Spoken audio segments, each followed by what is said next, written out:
小嘛，开我们。好学的些跟我都啊，说呢，得拉老西比的，嘛熬难不的，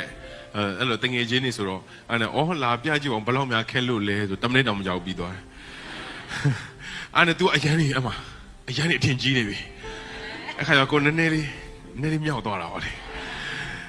的，第一天我不会的呀，老不用说来的，所以亲爱的哎呀，对面我在演的咯，都哎呀你天機，嘛傻逼咯嘛，就那老那得ဖြစ်လာပူပြီးတော့မှကျွန်တော်ကိုလုတ်ခတ်သွားစေတယ်ရနောက်တစ်ခုကဘာလဲလို့ပြောပြီးဆိုအဲ့ချိန်မှာကျွန်တော်က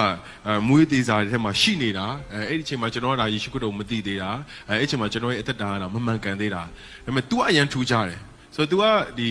အနုပညာနယ်ပယ်ထဲမှာရှိမယ်သူဒီအရက်သေးစားမတော့ဘူးဆေးလေးတွေမတော့ဘူးပြီးတော့လို့ရှိရင် club တွေလည်း तू မတော့ဘူးစသဖြင့်ကျွန်တော်ရဲ့ lifestyle နဲ့ဆန့်ကျင်ဘက်ဆိုတော့ကျွန်တော်ကဆိုးတာလေနော်မျောလင့်တော့အကောင်းစားမျောလင့်မိတယ်အဲ့ဒီအချိန်မှာပေါ့လေဆိုတော့အဲ့သူအဲ့ဒီຢာကိုလည်းကျွန်တော်မြင်တော့ကျွန်တော်နည်းနည်းလေးစိတ်လှုပ်ရှားမိပြန်တယ်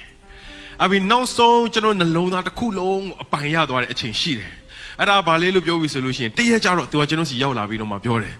ဟေးထွန်းအောင်စင်းနဲ့မနေ့ပြန်ကြလို့ရှိရင်ငါတို့တဲ့ဟင်းလှုပ်စားကြရအောင်တဲ့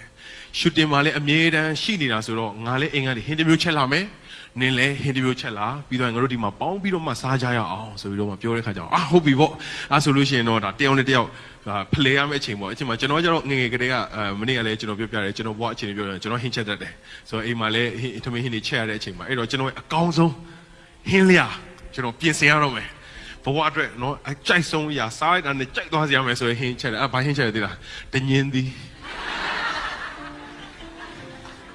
ကျွန်တော်အရင်ကြိုက်တာဟုတ်အဲ့မှာကျွန်တော်မစင်းစားမိတာကျွန်တော်ချက်ပေးလိုက်တဲ့နေရာရိုက်ကူးရေးဖြစ်နေမင်းသမီးတွေတညင်းကြီးစားခိုင်းတယ်ကျွန်တော်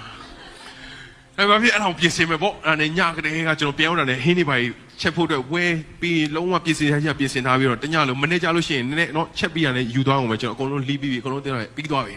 ပြီးသွားခါနောက်နေ့မနေ့ကျွန်တော်ပုံမှန်ဆိုလို့ရှိရင်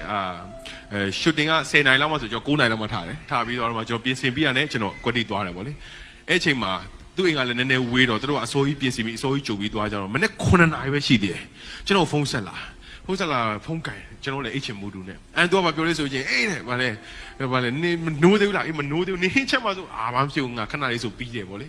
သူကမပြောလို့ဆိုချင်းငါတဲ့ဗာလဲဒီနေ့ချက်ဖို့အတွက်ငါဘာယူလာလဲဆိုချင်းလက်ဖက်သုပ်ယူလာတယ်တဲ့ကျွန်တော်အများကြီးမျှော်လင့်ထားလေနော်မိန်းကလေးဆိုတော့အရန်ချက်မလားဗောလက်ဖက်သုပ်ယူလာကျွန်တော်ပြန်စတာအော်